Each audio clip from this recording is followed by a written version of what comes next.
CAPSI podcast series, Conversations on African Philanthropy.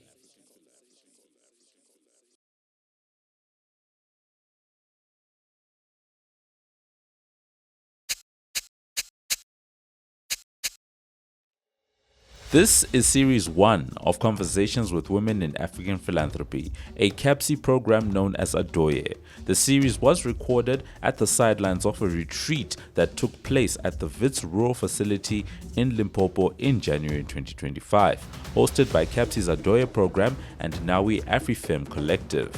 Adɔyɛ is dedicated to celebrating and amplifying the contributions of African women in philanthropy while creating spaces for dialogue, learning, and collaboration. Adɔyɛ operates under the Center on African Philanthropy and Social Investment, aligning its mission with broader goals of promoting effective philanthropic practices in Africa. Through its efforts, Adɔyɛ seeks to build knowledge, foster dialogue, cultivate partnerships, and advocate for policies that support women in philanthropy.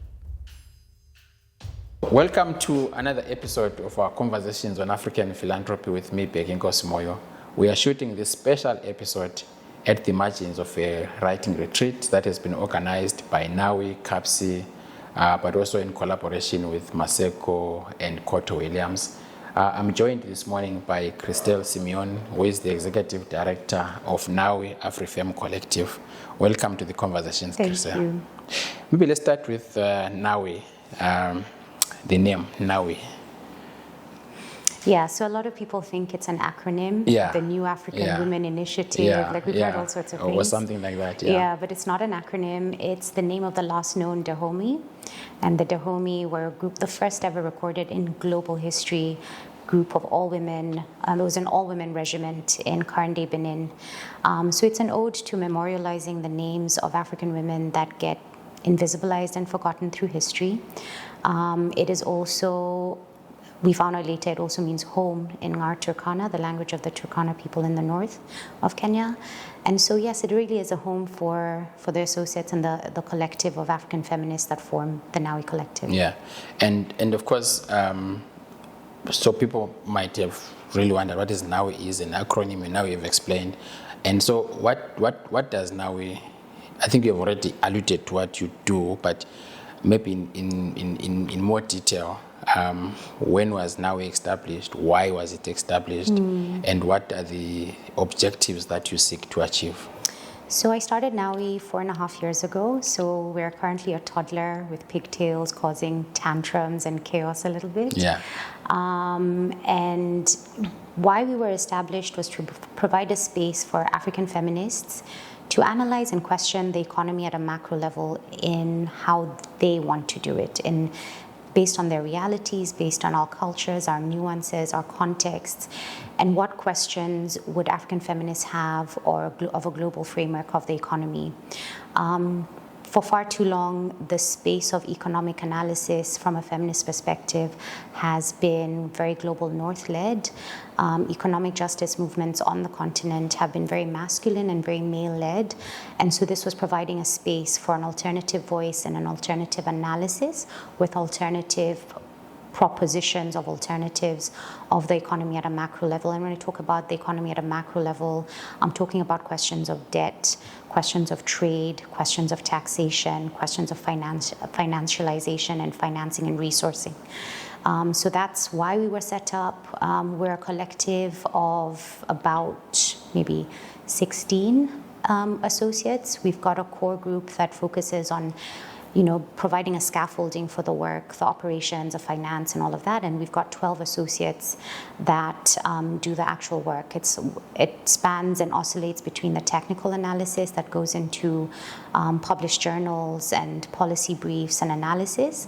But at the same time, we also recognize the importance and the centrality of cultural work and creative outputs.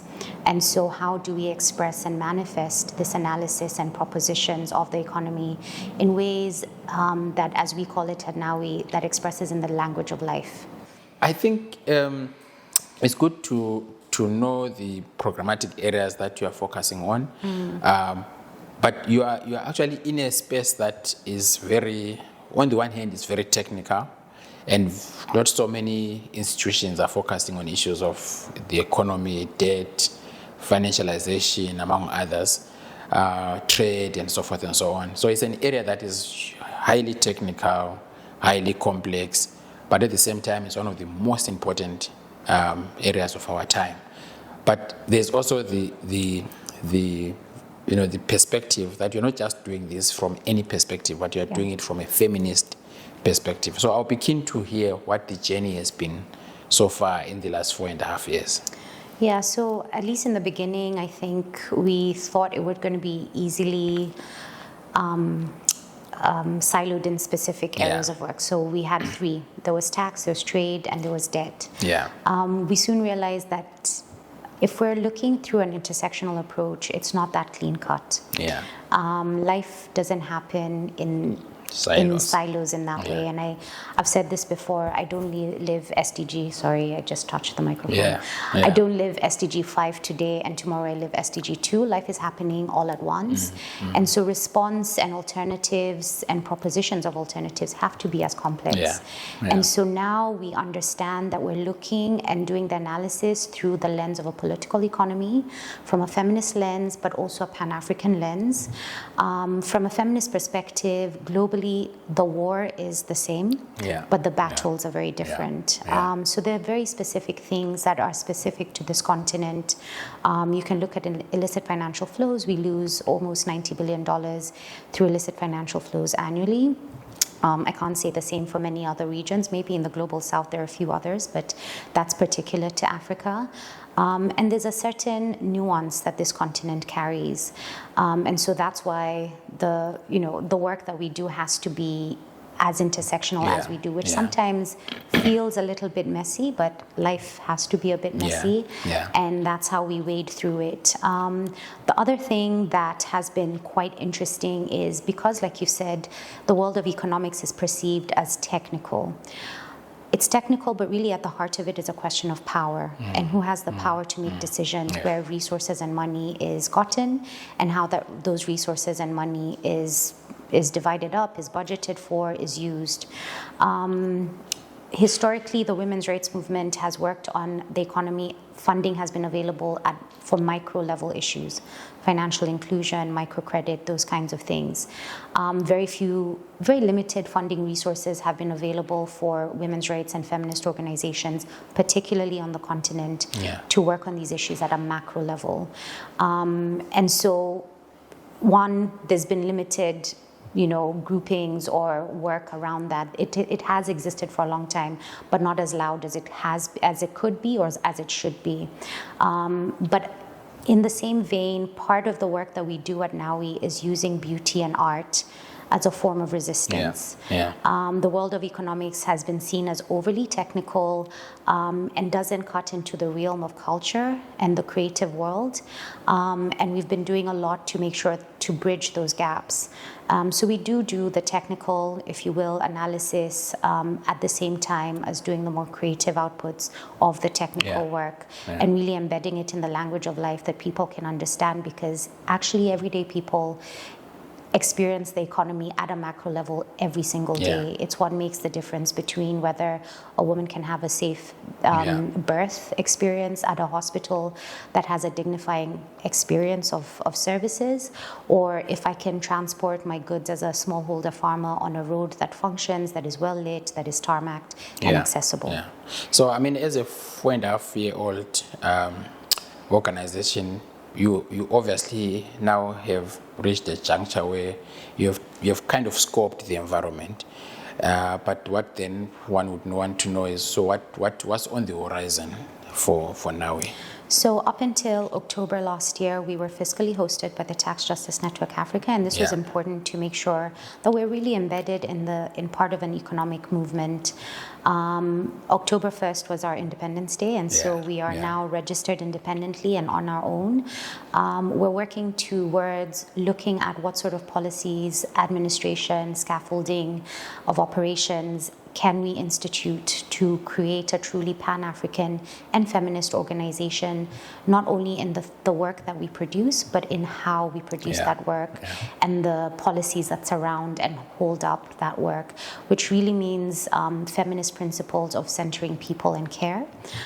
So that's something that we'd like to work on and document how we've done and what we're doing for other organizations to learn and know that you can be feminist and you still can be accountable and transparent without copy-pasting so many of the policies and systems that are quite capitalist in nature and quite extractive of people. And the reason why I wanted us to start with talking about Nawi is to provide the background and also context to why we are here at the West Rural facility. Nawi is co-hosting this event with CAPSI, but obviously with the support of Maseko and Koto Williams. Help us understand how you have grounded this initiative where women have come together to write on different things, really, based on what they are working on at the moment. You have already begun to talk about the interface between economics and arts, economics and culture, but I think it would be good to hear how Nawi is conceptualizing this initiative. Yeah, so now we started during COVID, and that meant we had quite a bit of time to really rethink. There was a silence to think about the ways of work that we wanted to engage in, what we wanted to do, and primarily one of the things that I think is quite beautiful is this idea that we're not interested in focusing on the front lines of policy and advocacy influencing, and there's very many organizations like Feminist, Akina Mama, Nawi Afrifem who are on the front lines of policy advocacy. Our contribution to the work of liberation is to provide space for thought, for analysis, for reflection in the political economy realm. That looks like providing space for women of African feminists to be able to do that work. That work is slow, very slow. It's not attached to policy spaces, and sometimes very different from what's in the global agenda. Whether it's at the AU or the UN or the World Bank. And so this space links very closely to our dreams and aspirations, providing space for African feminists to really have the safety, the resourcing, to document, to reflect, to write.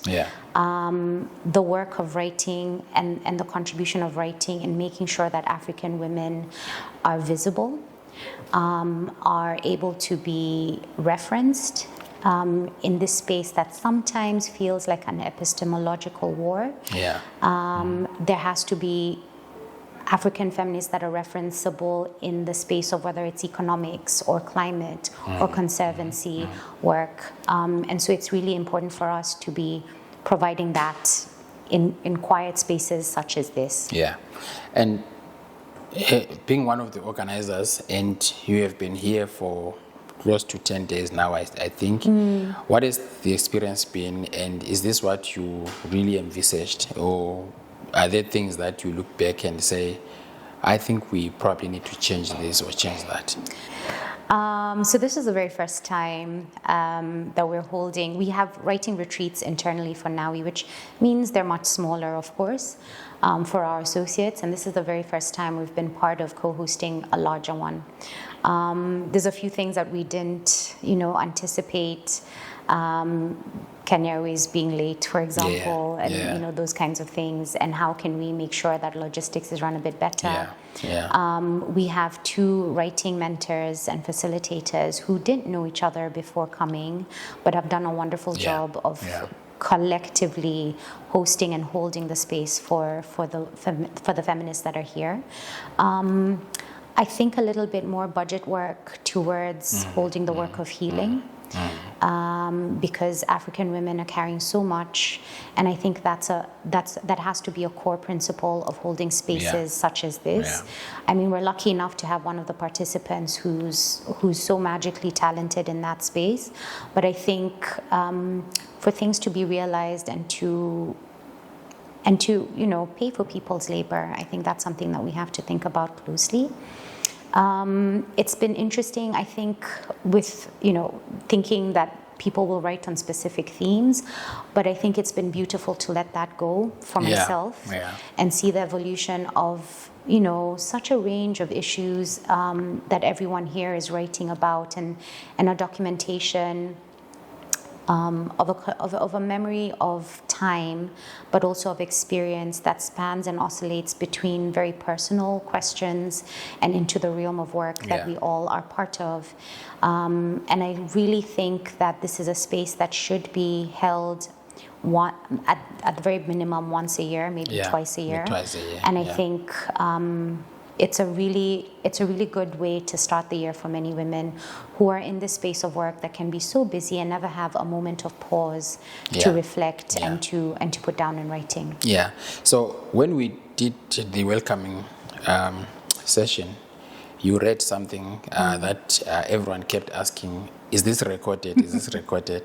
So maybe we can end by giving you an opportunity to ground the writing with that reading again. Sure, and I'll give some background to it. We're always asked about strategic plans. At Nawi, we have a strategic frame, which we have a version that's for an outside audience of funders that speaks in the language that they need to understand. But we have a manifesto for ourselves as the Nawi Collective, and this is part of that manifesto, and it's our oath, and it reads, "On our honor and by our word, we vow to center life. We will ask of the world, of our economic systems and policies, of our governments, of our work and our relationships.